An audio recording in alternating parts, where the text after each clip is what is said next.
ઓમ શ્રી ગણેશાય નમઃ. જય શ્રી કૃષ્ણ મિત્રો, સ્વાગત છે તમારું અમારી ચેનલમાં. મિત્રો, આપણે ભગવાન શ્રી કૃષ્ણના ઉપદેશ સાંભળીશું.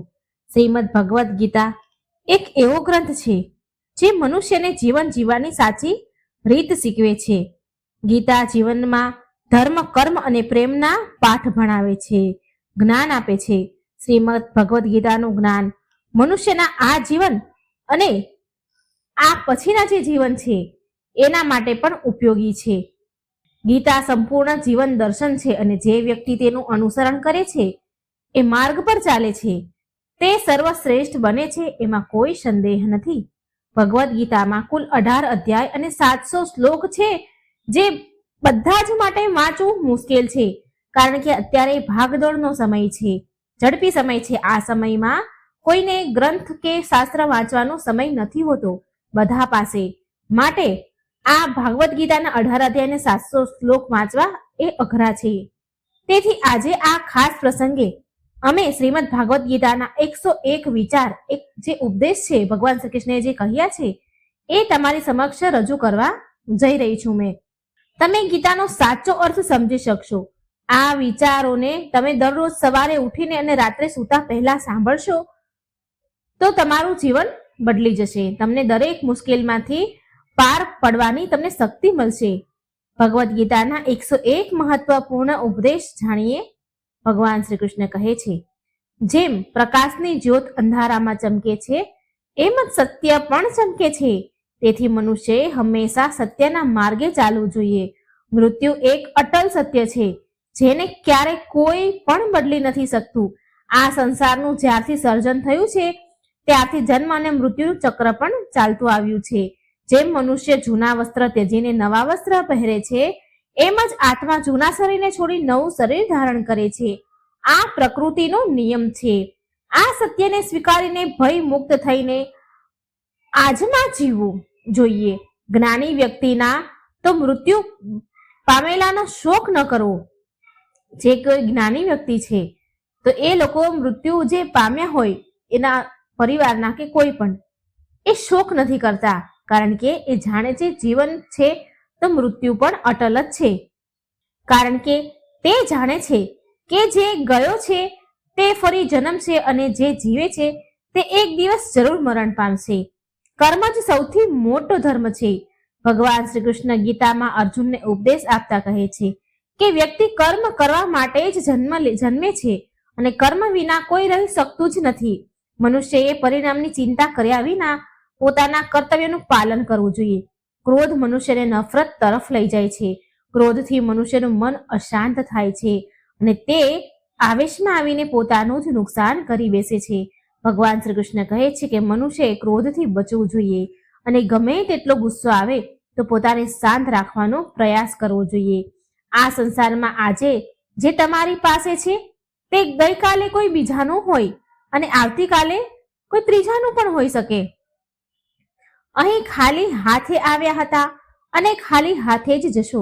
મન પર નિયંત્રણ રાખવું જરૂરી છે. મનુષ્યનું મન વાયુની જેમ ચંચળ છે.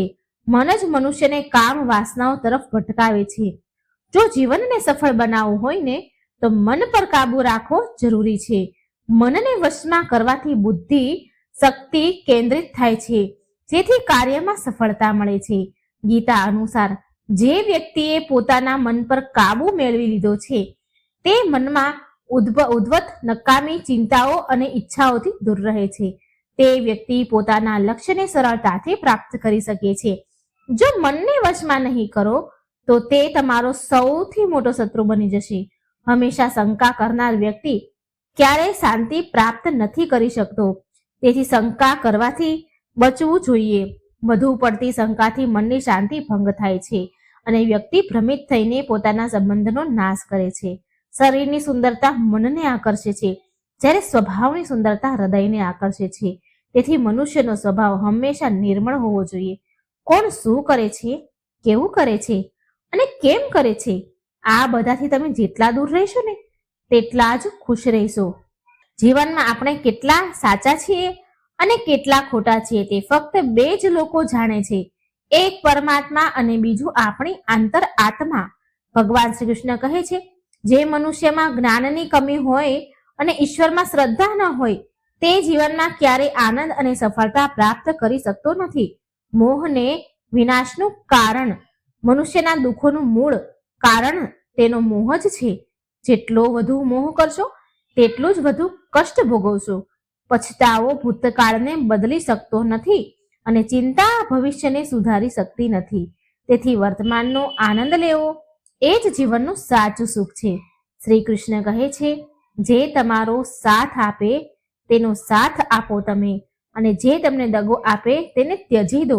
જ્યાં તમારું સન્માન ન થાય ત્યાં ક્યારેય જવું નહીં, નહીતર લોકો તમને નબળા અને મૂર્ખ સમજશે.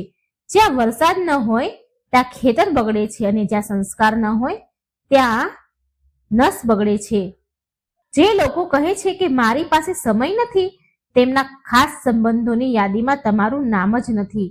વાત એટલી મધુર રાખો કે જો ક્યારેય પાછી રહેવી થવાનું થાય, પાછું પડવાનું થાય તો તે કડવું ન લાગે. સંબંધ એટલો મધુર રાખજો કે ક્યારેક પાછું પડવાનું થાય તો તે કડવું ન લાગે. પોતાનામાં થોડો સ્વાભિમાન હોવું બહુ જરૂરી છે, નહીતર લોકો તમને ત્યાં પણ દબાવવાનો પ્રયાસ કરશે જ્યાં તમારો અધિકાર છે. જ્યાં સુધી તમે પોતાની જાતથી હાર નહીં માનો ત્યાં સુધી દુનિયાની કોઈ પણ શક્તિ તમને હરાવી નહીં શકે. નબળા તમે નથી, તમારો સમય નબળો છે, અને સમય બધાનો જ બદલાય છે. તમે ફક્ત તમારું કર્મ કરતા રહો. જેમણે જ્યારે સંકટ જોયું જ નથી તેમને પોતાની શક્તિનો અહેસાસ ક્યારેય થતો જ નથી. જે લોકો બીજાની તકલીફોને સમજે છે તેમનામાં દયા હોય છે. જે લોકો હૃદયથી સારા હોય છે તેમને ફરી જન્મ લેવો પડતો નથી. કોઈને કંઈ આપીને ગર્વ ન કરો, કારણ કે ખબર નહીં તમે આપી રહ્યા છો કે પાછલા જન્મનું ઋણ ચૂકવી રહ્યા છો. અહંકારી મનુષ્યનું વંશ, વૈભવ અને પ્રતિષ્ઠા ત્રણેય ચાલ્યા જાય છે. વિશ્વાસ ન હોય ને તો રાવણ, કૌરવ અને કંસને જુઓ. કોઈ પર વિશ્વાસ કરવો હોય તો તેની વાતો પર નહીં, તેની ક્રિયાઓ પર ધ્યાન રાખો. ગુસ્સાના સમયે થોડું રોકાઈ જાઓ ને ભૂલના સમયે થોડું ઝાંકી જુઓ. જીવન વધુ સરળ બનશે. ભગવાન શ્રી કૃષ્ણ કહે છે, જે મનુષ્ય મને જાણે છે ને તે જન્મ મરણના બંધનથી મુક્ત થઈ જાય છે. જે મનુષ્ય ભગવદ્ ગીતા વાંચીને તેનું અનુસરણ કરે છે તેના બધા દુષ્કર્મો પ્રભાવ નાશ પામે છે. જે ભાગ્યમાં છે તે ભાગીને આવશે, અને જે ભાગ્યમાં નથી લખ્યું તે આવીને પણ જતું રહેશે. મનુષ્ય સુખ દુઃખમાં માન અપમાન શાંત રહે છે તે મનુષ્ય મને અતિશય પ્રિય છે. આ સંસાર મારી જ માયા છે. આ સંસાર મારાથી જ ઉત્પન્ન થયેલું છે. હું જ તેનું પાલન પોષણ કરું છું અને હું જ આ સૃષ્ટિનો વિનાશ કરું છું. હું ભૂત છું, વર્તમાન છું, ભવિષ્ય બધા પ્રાણીઓનું જાણું છું, પરંતુ વાસ્તવિકમાં મને કોઈ નથી જાણતું. સમજદાર વ્યક્તિ જ્યારે સંબંધ નિભાવવાનું બંધ કરે તો સમજી લેવું કે તેના આત્મસન્માનમાં ઠેસ પહોંચી છે. પ્રેમ હંમેશા માફી માંગવાનું પસંદ કરે છે, જ્યારે અહંકાર હંમેશા માફી સાંભળવાનું પસંદ કરે છે. કર્મ જ તમારી ઓળખ છે, નહીં તો એક નામના 1000 માણસો છે. સારા કર્મો કરવા છતાં લોકો તમારી ખરાબ વાતો જ યાદ રાખે છે. આ સત્ય છે. તેથી લોકો શું કહે છે તેના પર ધ્યાન ના આપો. જેટલું શક્ય હોય તેટલું ચૂપ રહેવું વધુ સારું, કારણ કે સૌથી વધુ પાપ મનુષ્યની જીભ જ કરાવે છે. કોઈને દગો આપવો એ એક ઋણ છે જે તમને કોઈ બીજાના હાથે એક દિવસ ચોક્કસ મળશે. સારી નજર એ જ છે જે ફક્ત પોતાની ખામીઓ અને બીજાના ગુણ શોધે છે. એવી વ્યક્તિ પર ક્યારેય ભરોસો ન કરવો જે સમય સાથે પોતાનો સ્વભાવ બદલે છે. જીવનમાં ક્યારેય કોઈની સાથે પોતાની તુલના ન કરો. તમે જેવા છો તેવા સર્વશ્રેષ્ઠ છો. બધાને જીવન બદલવાનો સમય મળે છે, પરંતુ સમય બદલવા માટે ફરી જીવન મળતું નથી. જે થવાનું છે એ તો થઈને જ રહેશે, અને જે નથી થવાનું તે ક્યારેય નહીં જ થાય. આવો નિશ્ચય જેમની બુદ્ધિમાં હોય છે તેમની ચિંતા ક્યારેય સતાવતી નથી. સારી નીતિથી કરેલું કર્મ ક્યારેય વ્યર્થ જતું નથી, અને તેનું ફળ તમને ચોક્કસ મળે છે. જીવનની સૌથી મોટી ભૂલ એ જ છે કે ભૂલથી આપણે કંઈ શીખતા નથી, અને આજે જે કર્મ કરીએ છીએ તેનું ફળ તમને આવતીકાલે જરૂર મળશે. અને આજે તમારી પાસે જે છે તે તમારે તમારા કરેલા કર્મનું ફળ જ છે. જે મનુષ્ય શ્રદ્ધાપૂર્વક મારી ભક્તિ કરે છે, હું તેને તે બધું જ આપું છું. જે તેની પાસે નથી અને જે તેની પાસે છે તેનું રક્ષણ પણ કરું છું. ક્યારે, કોને અને કેટલું બોલવું, જો તમે આ સમજી લેશો ને તો તમે તમારું જીવન સાર્થક બનાવી લીધું એમ માનું. શ્રી કૃષ્ણ કહે છે, જો જીવનમાં ક્યારે તક મળે તો કોઈના સાથી બનો, સ્વાર્થી નહીં. મનુષ્ય એટલે દુઃખી નથી કે તે ઈશ્વરને નથી માનતો. મનુષ્ય એટલે દુઃખી છે કે તે ઈશ્વરનું નથી માનતો. સમય આવે ત્યારે બધાને બધું જ મળે છે. સમય પહેલાની ઈચ્છા દુઃખનું કારણ હોય છે. જે લોકો પ્રેમને નકામા કહે છે તે મૂર્ખ છે. પ્રેમ આ સંસારની મૂડી છે. આનાથી જ સંસાર બન્યું છે.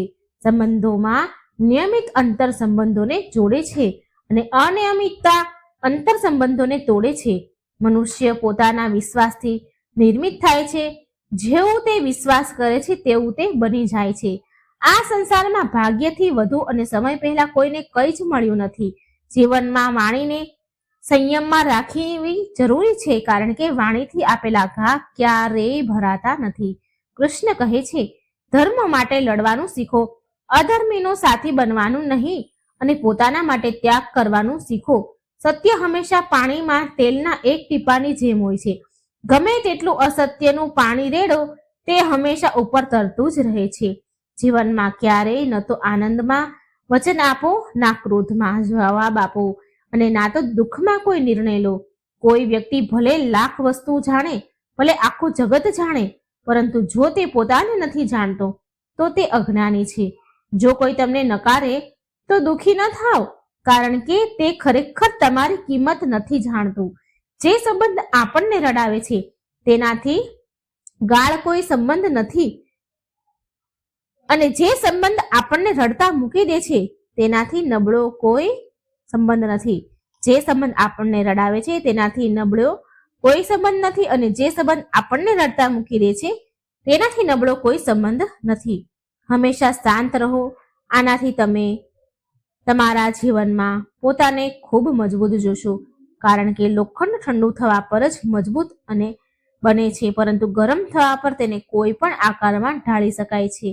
કોઈ વિપત્તિના સમયે તમને આ ગુણો બચાવે છે: તમારું જ્ઞાન, તમારી વિનમ્રતા, તમારી બુદ્ધિ, તમારું આંતરિક સાહસ, તમારા સારા કર્મો, સત્ય બોલવાની આદત અને ઈશ્વરમાં વિશ્વાસ.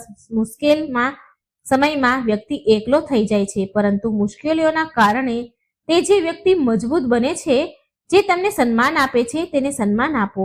હેસિયત જોઈને માથું નમાવું એ કાયરતાનું લક્ષણ છે. દુનિયામાં ગમે તેવી પરિસ્થિતિ આવે, એક કામ કરો, તમારા જીવનને ઉપરવાળાને સોંપી દો. ભગવાન પર એવો વિશ્વાસ રાખો કે જેવો બાળક રાખે છે તેના માતા પિતા અને સૌ પર. જેને હવામાં ઉછાળો તો તે હસે છે, ડરતું નથી, કારણ કે તે જાણે છે કે તમે એને પડવા નહીં દો. શ્રી કૃષ્ણ કહે છે, તું પોતાને નાનો ન સમજ. જ્યાં તારા પોતાના મોઢું ફેરવી લે છે ને ત્યાં હું તારો સાથ આપીશ. કોઈની સામે એટલું પણ ન ઝૂકો કે તમને પડેલા સમજે. લોકો તમારી કદર ત્યારે જ કરશે જ્યારે તમે તેમની જેમ નજરઅંદાજ કરવાનું શીખી જશો. જે સંબંધ આપણને રડાવે છે ને તે સંબંધ આપણા માટે છે જ નહીં. જે આપણને રડાવે તેને મૂકી દો, તેનાથી નબળો કોઈ સંબંધ નથી અને ખરાબ સમયમાં પણ જે સંબંધ નિભાવે તેનાથી મોટો કોઈ સંબંધ નથી.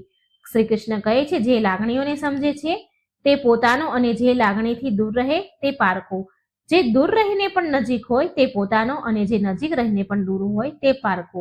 મનુષ્ય હંમેશા પોતાના ભાગ્યને દોષ આપે છે, જો કે તે જાણે છે કે ભાગ્યથી પણ ઉપર તેનું કર્મ છે, જે તેના પોતાના હાથમાં છે. સમજદાર વ્યક્તિ એ જ છે જે બીજાને જોઈને તેમના ગુણોથી શીખે છે, તેમની સાથે સરખામણી અને ઈર્ષા કરતો નથી. આ દુનિયામાં કોઈ કોઈનું હમદર્દ નથી.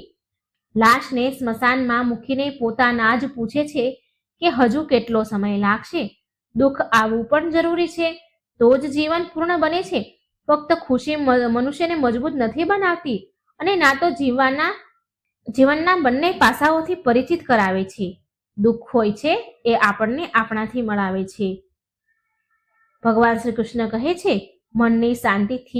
મોટી આ સંસારમાં કોઈ સંપત્તિ નથી. જે વ્યક્તિએ પોતાના મનને શાંત રાખવું શીખી લીધું તેનાથી વધુ ધનવાન આ સંસારમાં કોઈ નથી. સમય મનુષ્યના બનાવેલા માર્ગ પર નથી ચાલતો, મનુષ્યએ સમયે બતાવેલા માર્ગ પર ચાલવું પડે છે. આને જ નિયતિ કહે છે. જીવન ત્યારે કઠિન લાગે છે જ્યારે આપણે પોતાને બદલવાને બદલે પરિસ્થિતિઓને બદલવાનો પ્રયાસ કરીએ છીએ. દુનિયામાં ફક્ત માતા અને પિતા જ એવા છે જે ઈચ્છે છે કે અમારો બાળક અમારા કરતા પણ વધુ સારો સફળ બને. સમય, મિત્રો અને સંબંધો એ એવી વસ્તુ છે જે આપણને મફત મળે છે, પરંતુ તેની કિંમતનો ભાસ અનુભવ ત્યારે જ થાય છે જ્યારે તે ખોવાઈ જાય છે. જીવનમાં કેટલાક દુઃખ એવા હોય છે જે આપણને જીવવા નથી દેતા અને કેટલીક ફરજ એવી હોય છે જે આપણને મરવા નથી દેતા. તમે ગમે તેટલા સારા કર્મ કરો, પરંતુ તમારી પ્રશંસા ફક્ત સ્મશાનમાં જ થશે. દરેક મિત્રો, ગીતા વાણી બોલતી વખતે જો મારાથી કોઈ ભૂલ થઈ ગઈ હોય તો હું ક્ષમા માંગુ છું. તમને આ ભગવાન શ્રી કૃષ્ણના ઉપદેશ કેવા લાગ્યા એ મને કમેન્ટ બોક્સમાં જરૂર જણાવજો. અને વિડીયોને લાઈક અને શેર કરવાનું ભૂલશો નહીં. જય શ્રી કૃષ્ણ. રાધે રાધે. Thank you.